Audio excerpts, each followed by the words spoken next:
The strangers. It began with a sound I couldn't place.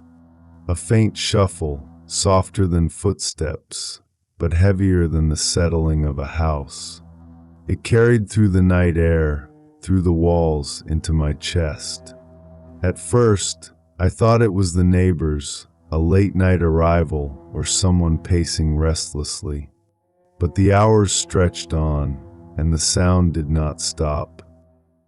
There is a quality to noise in the middle of the night. It doesn't just pass by, it seeps, it lingers, it embeds itself in the silence. Each shuffle was like a hand brushing across fabric, deliberate, slow, unending. I lay in bed with my heart beating in the dark, ears straining, until I swore the sound was no longer coming from outside but inside. Inside my house. The air felt different that night, heavier, as if the oxygen itself had thickened, weighted with dust and something sharper, an acrid tang like burnt matches and damp wood. I tasted it with every shallow breath, a bitterness that coated my tongue. My skin prickled with the sense of being watched, though no eyes were there to meet mine. When I finally rose from bed, the floor under my feet was cold, colder than it should have been. The boards pressed back against me with a dampness, as though moisture had seeped into the grain. Each step creaked softly, but beneath the creaks was another rhythm. A second set of steps, too perfectly timed to be mine. I moved through the hall, and the shadows moved with me. The walls seemed longer than they had been during the day, stretching, narrowing, breathing. The air was thick with the scent of mildew and something else, sweet, faintly floral, like perfume aged past its prime. I reached the living room, and the darkness was not still. It bent and shifted, pooling in corners, pulling itself taller, forming the suggestion of figures that dissolved when I tried to focus. I wasn't alone. The sound grew clearer now. Not footsteps, not exactly.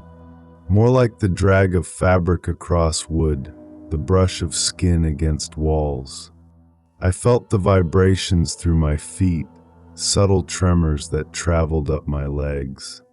The room smelled of earth turned wet, like graves after rain, and beneath it, a copper note that made my teeth ache.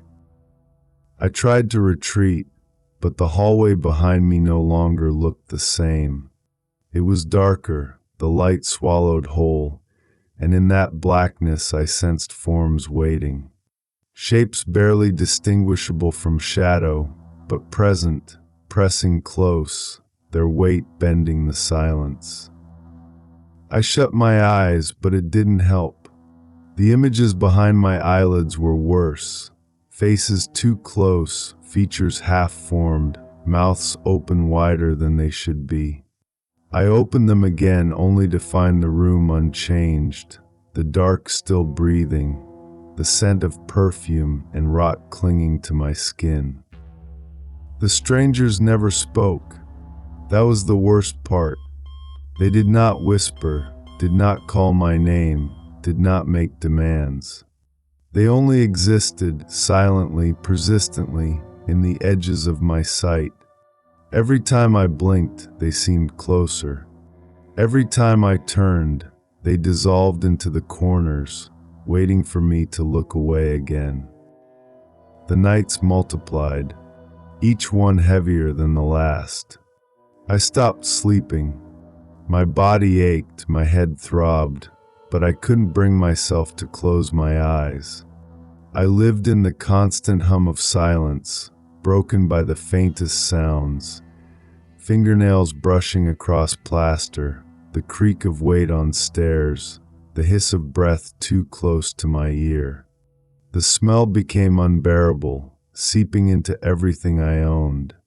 Clothes, sheets, hair. It was always there, mildew and rot and faded perfume. I tried leaving the house, but they followed. Not visibly, not directly, but always in sensation. On the street, I would feel the press of eyes against my back, hear the faint shuffle behind me. In shops, reflections in glass would linger too long, showing forms at my side that weren't there when I turned. Even in daylight, the air seemed dimmer, the colors drained, as though the strangers had stretched their shadows across the sun itself. I began losing time. Hours slipped away without memory. I would find myself standing in places I didn't remember walking to, my hands trembling, my skin damp with cold sweat. Strangers on the street began to look at me differently. Some avoided me, their eyes sliding past. Others stared too long, unblinking, as though they saw something clinging to me that I could not. Mirrors betrayed me most of all. My reflection no longer moved as I did. It blinked slower, breathed heavier, its eyes darker, emptier. And sometimes it wasn't alone. Other faces crowded in behind mine, pale, featureless, their heads tilted in unnatural angles, their mouths opening and closing in silence. The strangers have no shape of their own. They take yours. They stretch it, twist it, hollow it out until what remains is something unrecognizable. I feel them inside me now, pressing against my bones, crawling under my skin. When I move, I feel their weight guiding me. When I speak, I hear their silence in my throat. I am no longer certain where I end, and they begin. The house is theirs now. The streets, the mirrors, the silence, they all belong to them. I am a vessel, a shadow stretched too thin, carrying their weight. I don't know how long I've been like this, how much time has passed since they first arrived. Time bends here, curls inward, devours itself. The strangers are patient. They do not rush. They wait in silence, in the edges of vision, in the corners of thought. They let you unravel piece by piece until you no longer remember what it felt like to be whole. I do not know if they ever leave, or if they simply move on to another face, another life, another body to hollow out. What I know is this: once you notice them, once you feel their presence pressing into your silence, there is no turning back. You can try to ignore them. You can try to run. But eventually, you will see them too. In your house, in your mirrors, in the spaces where shadows gather too thick. They're already here, and they're waiting for you.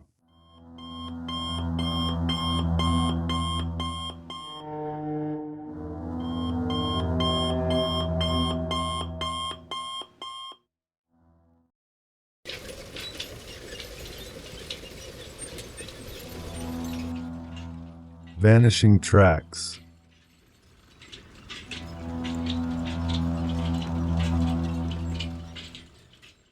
It began with the whistle of a train I never saw.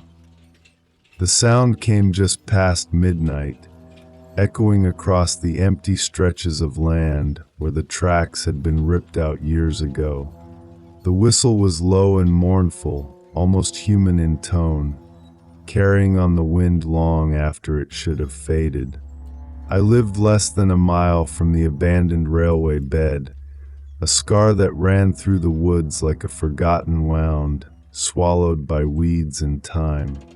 I told myself it was nothing, maybe an old recording carried by the wind, or the far-off horn of a truck mistaken for something else.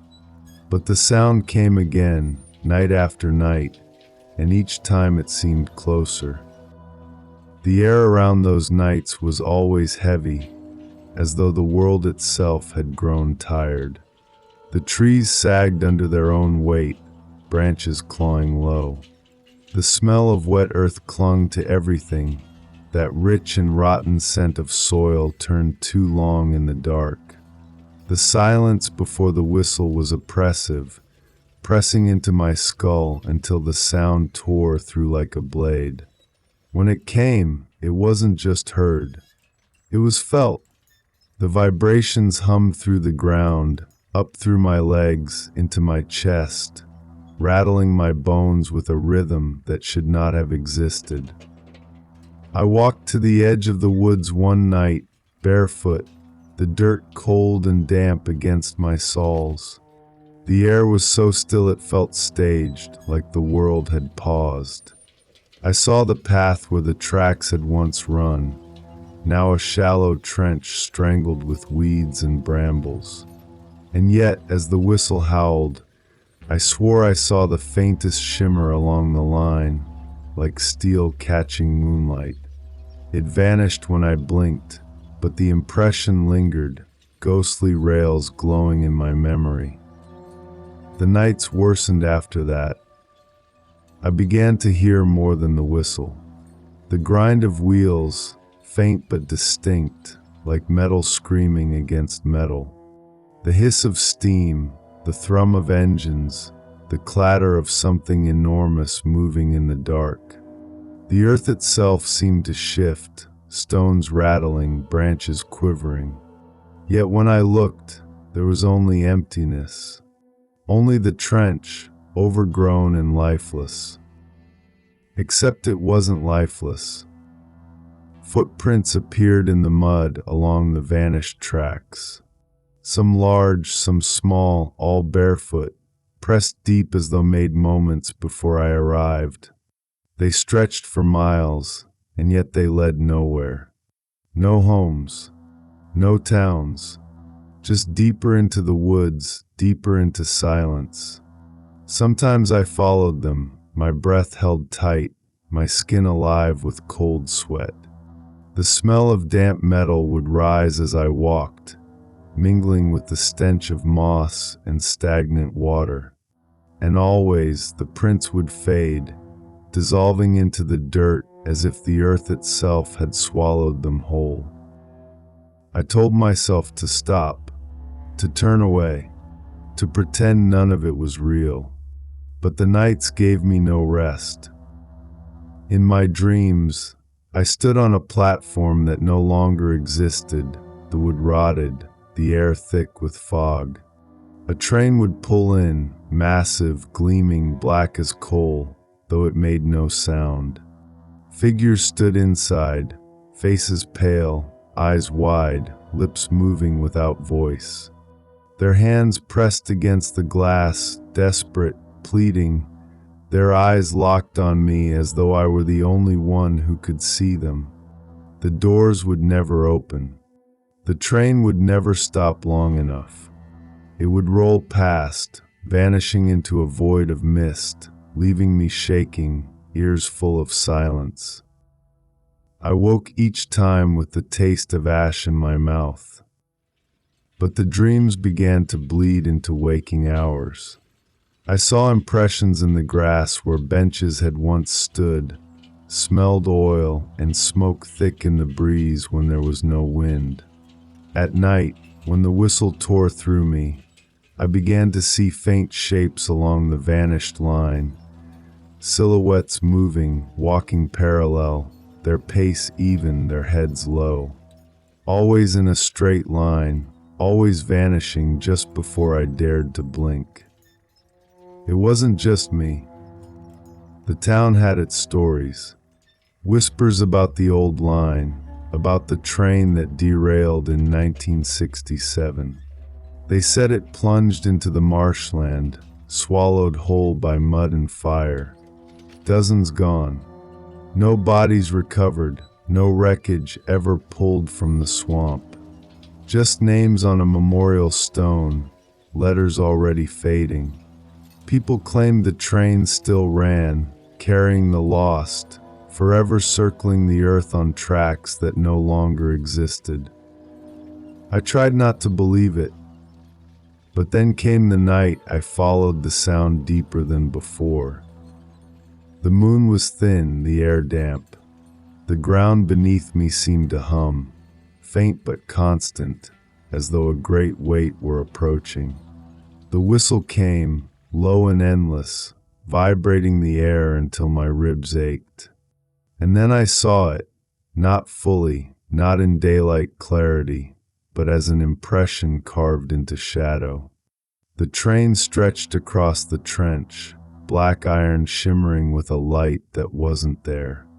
Smoke curled upward, vanishing into nothing, leaving only the sharp, acrid taste of coal. And there were people. Figures walking along the trench, keeping pace with the phantom machine.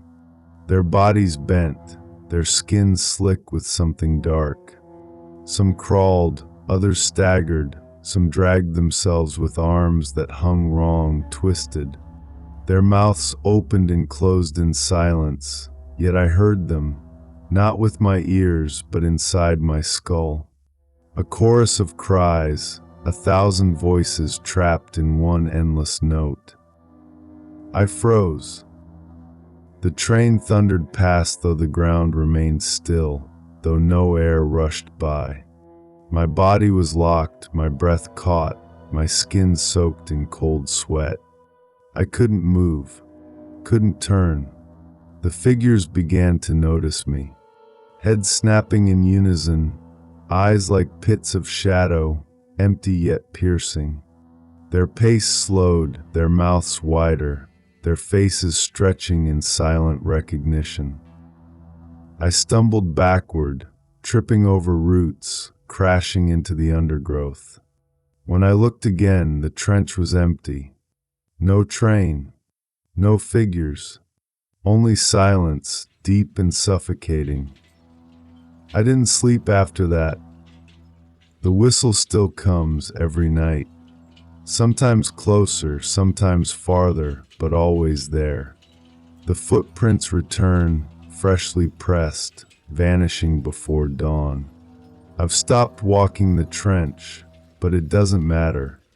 The sounds seep into my house now.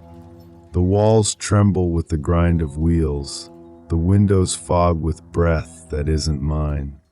Sometimes in the glass, I see the reflection of tracks stretching behind me, vanishing into a mist I cannot escape.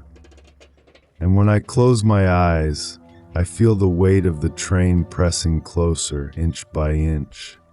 The ground humming, the air thickening, the taste of ash already on my tongue. They say the Jeff Davis 8 haunt the swamps, bound to secrets that rot in silence. But I know this is different. This is older, deeper, not bound to murder or man, but to motion itself. A journey with no station, no end. The train has no destination, only passengers, and I fear my place is waiting.